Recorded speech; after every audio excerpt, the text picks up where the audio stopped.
Hi, guys. Hi, guys. Welcome to Drinking with the Davies. I'm Ted. And I'm Chris. And if you're under 21, just move along. Go watch some cartoons. We are part of the Rising Podcast Network. Of course, we're Drinking with the Davies, right? First. Right. Okay. Right. So let's talk about Rising Tide. You guys can hear us okay? Let me know, please. Okay, cool. So we are a group of creatives that help creatives build their business. So check out everything we're doing 7 days a week. And join us on Rising Tide Podcast Network's Facebook. Thanks. Okay, so let's see. We got everybody in here. Hello, Dan and Carl and Donna And I find it so amusing that Donna and Carl live in the same house, and she's telling him hi on here. That's good. Hey, hopefully we can help you communicate. That's right. Jennifer Ranta. Hello, dear. How are you? Hi, Jen. Hey, girl. How you doing? Hope you're doing well. We got a pretty good drink tonight. I think so. We're going to kick off the Christmas season correctly. Right. So we just ate dinner. That's kind of been our thing. So we got Tostitos. So just kind of eat some chips, eat something. Make sure you're, drinking responsibly. Right. So we just kind of, we set it up at 7 o'clock. So we've already eaten dinner. So we're not really snacking. Right? Right. We never really snacked before either because it's kind of rude to be on here trying to talk to you and how's that? I'm not doing screenshot. It again. Carl's going to get a screenshot of that. No, he's not. I know he is. No, he already did. Okay, so how are we changing it up tonight? We said we're doing something different. So Ted never knows what I'm doing. No, I got a little information for you guys, and then I decided that before we went into the history of another subject, that we would make the drink, and then we would be able to drink with you guys while we're talking. That's cool. Always good to drink and then talk. Yeah. So at the end of the show, you guys will know if I'm really schnockered because if I'm totally off subject and talking all funny and stuff, you'll know. Yeah. But anyway, tonight's drink is the Grinch. So like I said, we're kicking off the Christmas season with the green Grouch. Yeah, okay. Well, that's what we'll call him. And the main ingredient in this drink is Midori. Midori. You Sounds want to be like my Vanna? Thank you. Yep. I'll be your Vanna. And as you can see, we broke into it. We never tested. Yeah, we don't usually do our drinks unless we've tested it out a little bit. Can you set that right there? Yeah, it's up to you. It's up to your gig. There we go. So I went online and looked on Midori's website, and I didn't realize that it was I don't know if it's made in. It's not. It says produced by Felding and Jones Ltd, Chicago, Illinois. I guess that it was just the information was taken from a Japanese liqueur. Oh, okay. I guess I'll read this to you. Okay, it says Midori is vibrant green. Midori is Japanese for green. It's the Japanese. You got Midori, like that. Midori. That's racist. It's not racist. It's just the way they say things. It's not racist. So it is actually the word for green in Japanese. The emerald green found in Japanese nature is where Midori was born. Midori is refreshingly sweet. Midori is the original melon liqueur enhanced by premium Japanese musk melons that can be enjoyed with juices, spirits, and other liqueurs. A fruity sensation of fresh melons. Love me some melons. Did I sound commercial for Midori? I like it when you say melons. Yeah, I know. Midori is quality. Midori melon liqueur's quality and delicious taste come from the blending of juices of premium musk melons, which are extremely rare in Japan. Grown in only one region of Japan, they are incredibly hard to find. Because of this, they can sell for as much as US $20,000 in their first harvest. Wow. I'm pretty sure they need like a full harvest. Yeah, it's got to be. In addition to the rarity, both musk melons are cultivated in rich soils to create the tastiest melons by extracting the essence from the two different Japanese melons using two different production methods. A premium melon flavor is born. That's a mouthful. Pardon the pun.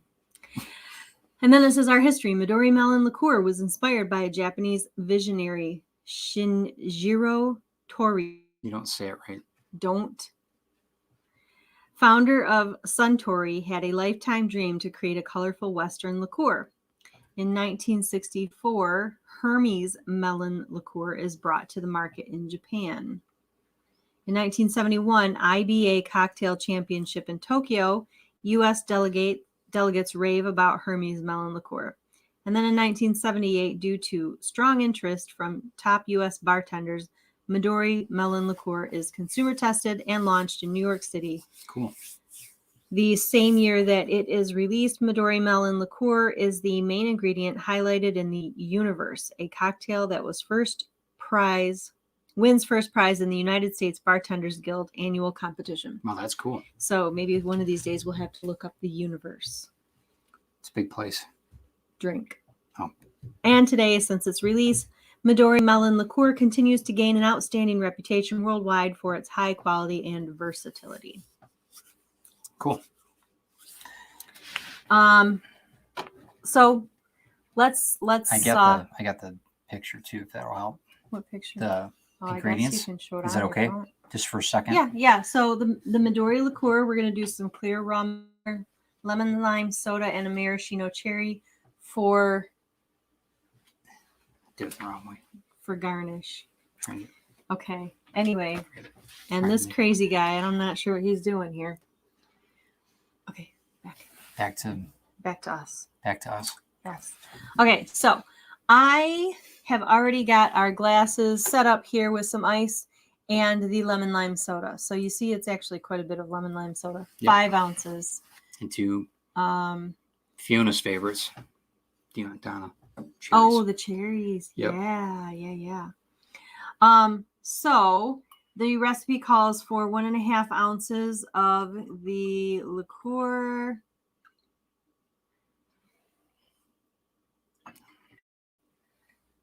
It's pretty. And then 1 ounce of rum. But we're going to do both of these ones real quick. Mm-hmm. And yeah, look at that beautiful green color. I like it. And then when you add it to the lemon lime soda, It almost looks like a lightens it up a little bit. I mean, it looks like green tea, but it looks like a Jolly Rancher. Oh yeah. You know. And then the clear rum, you're going to add 1 ounce of that to the drink as well. And this is just a standard Bacardi. What is that? The Supreme? Oh, it's a Supreme. Called Bacardi. Superior. It is, okay. But I think that it's their clear rum. Right. I did find this cute Halloween version of their bottle, though. Yeah. It's got bats all over it. They do have a bat for their bats. logo, but you can see it's got the bats all over the black label. Carl says he has half those ingredients in his drink already. Woohoo! So it's good. That means rum. Yeah, well, okay. That's Carl. It's either gin or rum. All right, so. You have to stir it? I got to do something. You might want to stir it up a little bit. All right. We put our cherries on. Oh, wow. A Yeah, little... you can see. Holy cow. That's a lot of. You can see it in there. I know. Yeah. Holy moly. Okay. Okay. So, our toast today is from the movie How the Grinch Stole Christmas. It is Christmas Day will always be just as long as we have we.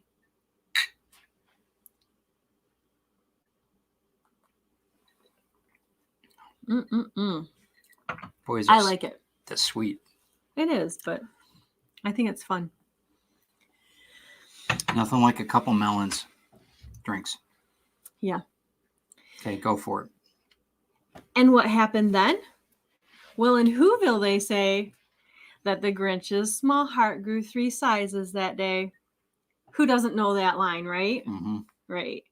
Most of us grew up watching the Grinch Stole Christmas, How the Grinch Stole Christmas every year, along with like Rudolph and Frosty. And who did the voice in the cartoons? So, you're getting ahead of me here. Okay, sorry. Okay. Sorry. So, How the Grinch Stole Christmas was written by Dr. Seuss in 1957. Yes. And then in 1966, it was made into the original cartoon version for TV that we all know and love and grew up on unless you're like really young and you know. Like Carl. Yeah. Yeah. Carl's pretty anyway. And then they remade it in 2000. Dr. Seuss's How the Grinch Stole Christmas, starring Jim Carrey. And then again, they made a new cartoon version. Did you know this? In 2018. No. And I know the they voice did the movie in 2000. And so the voice of the Grinch in the 1966 version was Boris Karloff. Yeah, which is awesome. Hey, Brian's here too. So is Jody. Hey, B-Cam. Hey, Joe. And Joe. And then the newer animated movie from 2018 is the voice of Benedict Cumberbatch. So isn't that nice? Isn't that neat? That's kind of cool. I think we might have to see it just because it's Benedict Cumberbatch. Maybe they have it on. I'm sure they got it on Disney. Everything's on Disney. Maybe. I don't know. So if you've not seen this movie in one form or another. Hey, Sarah, we got bats on the rum. So you know. Yeah. Gotta have bats. Does she like bats? She loves bats. Oh. And hi, Sarah. And okay, so if you guys have been living under a rock and you've never seen How the Grinch Stole Christmas before, the reclusive Green Grinch decides to ruin Christmas for the cheery citizens of Whoville. Reluctantly joined by his hapless dog, Max, the Grinch comes down from his mountaintop home and sneaks into town to swipe everything holiday-related from the Whos. However, the bitter Grump finds a hitch in his plans when he encounters endearing Cindy Lou Who. I found some information that I thought was interesting. Let me hear it, sister. Okay. Yep. Everybody else wants to hear it too. This article, I don't know if this is called plagiarism or not, but I'm just reading it. You're just reading it. You're not imitating the whole. You're a mean one, Dr. Seuss. When the beloved writer and illustrator of more than 60 books, whose real name is Theodore Seuss Geisel, brought to life the titulary grumpy Mount Crumpet resident with a heart 2 sizes too small in his 1957 holiday classic, he didn't have to look far for inspiration. I was brushing my teeth on the morning of the 26th of last December when I noted a very Grinchish countenance in the mirror. It was Seuss, said Geisel in a 1957 interview with Redbook. Something had gone wrong with Christmas, I realized, or more likely with me. So I wrote the story about my sour friend the Grinch to see if I could rediscover something about Christmas that obviously I'd lost. And that's something I never knew. He based the book on himself. That's cool. Well, I mean, I can understand. I'm pretty grumpy at times. You're grumpy all the time. I'm grumpy all the time. That's right. So the Massachusetts native spent mere weeks pouring himself into the holiday-hating Grinch who attempted to stop Christmas from coming for every Who down in Whoville. Perhaps because the rhyme master was channeling his own frustrations with the commercialization of Christmas.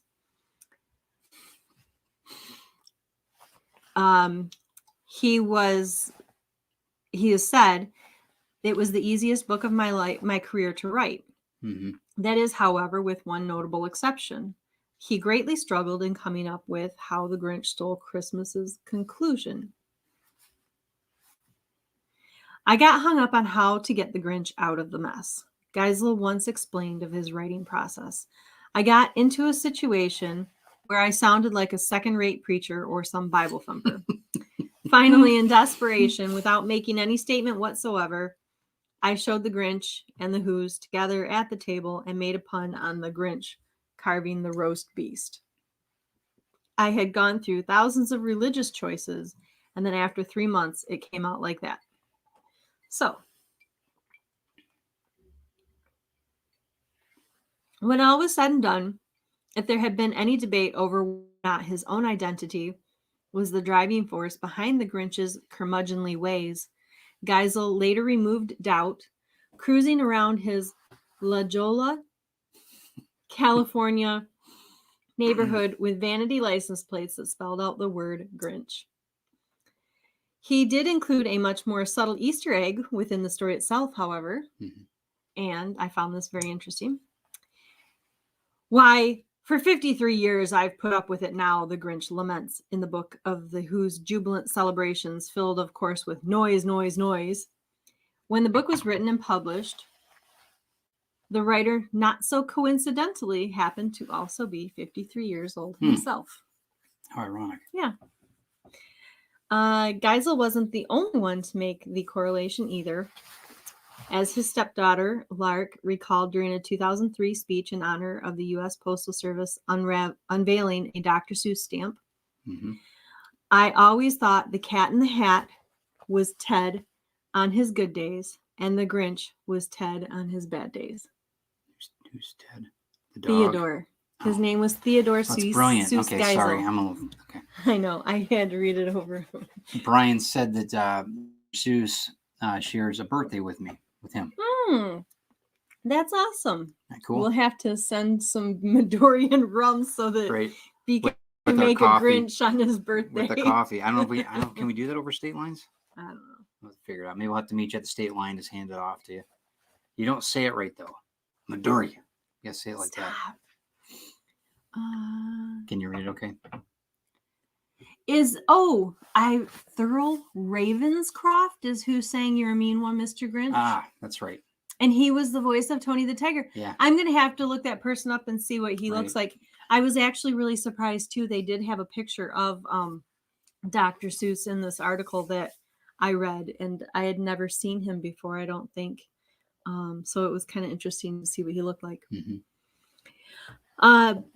But I was glad Boris Karloff. I mean, growing up listening to that, it was so, and not knowing who Boris was until later in my life. Right. It was still awesome. It was such a, it's a voice that you'd know, and you're like into voices anyway. You really enjoy certain voices. So. Well, I never associated him with Boris. I didn't realize that that's who did the voice of Dr. Seuss or the Grinch for a long time. Yeah. So Jody's pretty funny. Joe's hilarious. He's like one of my favorite Chicagoans. That's a word. I'm sure that's right. Chicagoans. Anyway. Illinois is ins. You've had too much, I think. Look at how fast you drain that. Well, yeah, but you've been talking, so I have. We'll stop and drink. No, I've got to push on and finish this. Okay. So 9 years after How the Grinch Stole Christmas first hit bookshelves, Warner Brothers cartoon director Chuck Jones adapted the children's book for the also famous animated 1966 CBS television special. That's cool. His path to bringing the Seuss tale to the small screen was not without obstacles, however, as Geisel was notoriously anti-Hollywood and reluctant to sell the rights to his book. Jones, having worked closely with Geisel when he served as commander of the animation department for the United States Army's first motion picture unit during World War II, was eventually able to convince his former colleague to entrust him with a personal appeal. Upon seeing Jones's drawings, Geisel thought the animator had taken a page from his book, modeling the main character after himself. That doesn't look like the Grinch. That looks like you, he reportedly told Jones. In an interview for a 1994 TNT television special, succinctly remarked, "Well, it happens." Okay, cool. That's cool. I just thought that was really interesting, though. Chuck Jones, that's really something. I didn't know. It makes sense because he was. I just meant the Army's first motion picture unit during World War II. That was very interesting. It is. You're wealthy now. It's scary. Yeah, it's scary. I taught you a lot. The internet. You're welcome. One aspect of the small screen incarnation that was certainly all of Jones's doing was giving the Grinch his iconic green hue, as the illustrations in the original publication of Geisel's book were almost completely black and white. His idea didn't have much to do with the way he looked or classic Christmas colors, however. Instead, Jones drew his inspiration from a series of funny coincidences. He somehow always ended up with rental cars in that particular shade of green. Okay. In the end, Jones's wasn't the only adaptation of Geisel's work to have children and nostalgic adults alike gathering around their television sets or flocking to movie theaters when December rolls around each year. In addition to a 2002 Ron Howard directed live-action film starring Jim Carrey, a new 3D computer animated version narrated by Pharrell Williams and featuring the voices of Benedict Cumberbatch, Rashida Jones, and Angela Lansbury, among others, was released in 2018. So I thought all that information, wasn't that really interesting? Very. And I didn't know exactly where this show was going to go tonight at first. It's going good. I even asked Ted if I could read the story. I don't think you can. I mean, BKM would probably tell you. He would. I think But the first Ted thing thought he'd say that copyright. would be copyright. I don't think we can because we infringement or get something like that. because we get coffee and kickbacks for doing the show. So, you know, but I don't know. I think it's copyrighted, so I don't think we can. It's like singing "Happy Birthday." I don't think we can do it on air. What? Yeah, you can't "Happy Birthday" because it's copyrighted. It's trademarked. What? Yeah, Brian explained it to her. That's the craziest thing I've ever heard. No, that's why when we go to restaurants and stuff, they sing. Well, when we used to go to restaurants, we haven't been to a restaurant forever. But when we go to, they clap and do all the stupid, dumb versions of. Yeah, I don't think so. Yeah. We always used to sing "Happy Birthday" when I worked at the restaurant. Yeah, but you guys were, breaking the law. I was waiting for something else, and I was going to have to dump my drink on you. What are you talking about? I thought you were going to say something mean. Like what? I don't know. Why would I say so? I'm a very nice guy. Anyway, does everybody like my sweater? It's amazing. Wanted to match the drink tonight, so.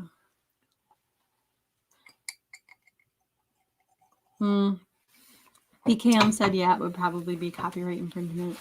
Thank you, BKM. Especially if I read the whole story. Well. You can do one line, one or two. Well, I've already done a couple of lines. Of what? Of a book. Oh, God. I was worried about it. I thought you meant like Coke or something. That look. Now they're going to definitely screenshot that look. Why don't you have another sip? That's really good. It is good. And I'm all out of stories and stuff. I hope, Joe D, that you liked my information, my history today. You can go up through it. I think that he's got some pretty good remarks there. Somebody said something about heckling the sidekick, so that's me. I don't know what that's about, but we'll see what that's, I think they meant you are a heckler. Oh, maybe. So next week, the next 2 weeks, because we're not going to be obviously doing one over Christmas, but the next 2 weeks. Next 2 weeks, we're going to be doing Christmassy type. Right, and we're going to be changing we're going to be another part of the house. Yeah. And it's going to be more, it's going to be cool. Don't give away the surprise yet. Okay. Not the bedroom, Carl. Anyway, we're going to be, it'll be festive though. I promise. It'll be a lot of fun. Yeah. We might have a little elf running around here. She wasn't sleeping right now. Yeah, she's tucked in right now. She's out cold. Visions of sugar plums dancing through her head. I think so. Maybe. Thank you guys for stopping in. Appreciate it. I'm glad you guys had some time with us. Thanks very much, everybody. That was good, babe. Sharing a Grinch with us. That's good. You're gonna have another one. They're a little the morning, the next morning. I only had one, but man, I kind of woke up with a little bit of a headache. The next morning, so I don't know. We'll have to see. We'll know tomorrow. If I wake up after. It's only one. It's not like it's just a little. Right, we're gonna make one more for us, right? Well, yeah. Anyway, sure. Cool. I guess I have to get you more cherries too, huh? No, that's all right. Just the melons. Melons are good. I like melons. You guys have a good weekend. Try to have some fun. Do some Christmas shopping for somebody else. Buy local if you can, or buy from any of my store, teddaviesartistry.com. That would be great. Or any of the artists or authors that are related with. That would be awesome. Right? Right. So try to buy local if you can. It'll help. I'm glad there's a lot of people on here tonight. Anybody? We got some. I'm glad Jennifer in. Everybody stopped in. It's always good to see Rant. I haven't seen you guys in forever, so I hope you guys are doing well. And I'm glad that you guys are coming through Facebook. All right, we've got. That's been kind of a. Oh yeah, right? I see. You see how it goes there? Yeah. Okay. So I didn't realize that. So yeah, so you can tell. Yeah, if you guys, that's awesome. Yeah, and if anything, if you guys have any suggestions, we do have a couple things. Do you want to tell them next week? Do you know what we're doing next week for the holiday special?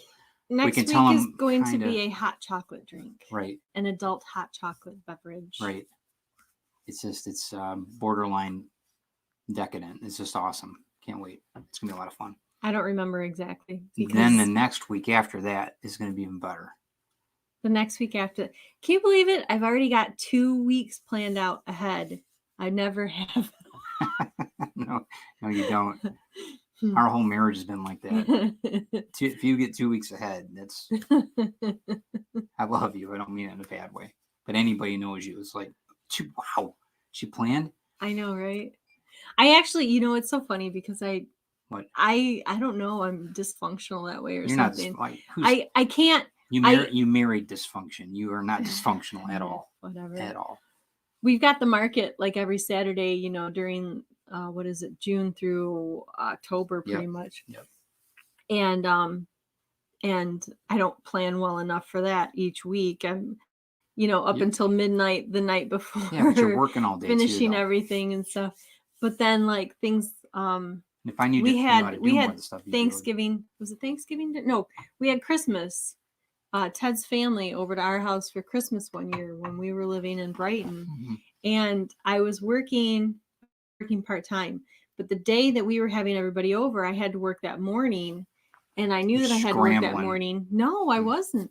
So I had planned ahead, and I had everything that I could made ahead of time, and I had him. Oh, that's right. Yes. Start boiling potatoes at a certain time. Yep. And I borrowed my mom's turkey roasting pan, and had the turkey all ready by the time I got home pretty much and stuff. And I kind of impressed myself. And one of Ted's brothers-in-law was like, what do you mean you worked this morning? Yeah. He's like, how did all this get done? I'm like, me. Yeah. And that's what he said. Yeah, right. That's exactly what they said. They've been saying that about me for years, all of them.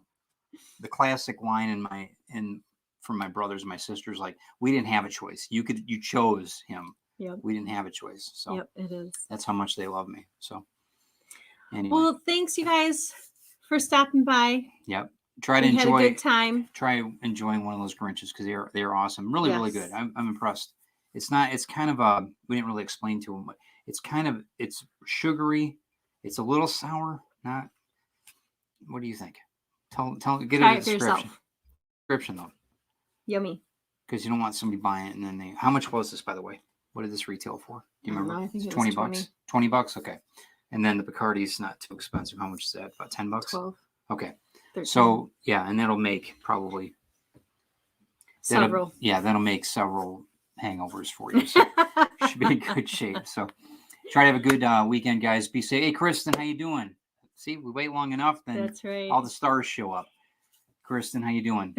I'm a spur of the moment gal. I do my best work under pressure. So, well, it's good to have friends over on a Friday night, even though it's not in person. Yeah, but be safe and you guys take care of each other. Do something good for each other this week. We're gonna decorate the house this weekend. Yeah, and tonight I think we're gonna start, right? Yep. Got a couple things. Got a new tree in the mail today. Yay! So we're gonna be doing that. I don't know if we'll see you in the green room or not. Maybe we'll stop in for a couple minutes. Yeah, probably. We will. Probably. Maybe we'll do a live tree. A live tree. Live tree thing. Probably not. No. Okay, but we'll stop in. Okay. Try to have a great week. Good night, everybody. Do something good for somebody else.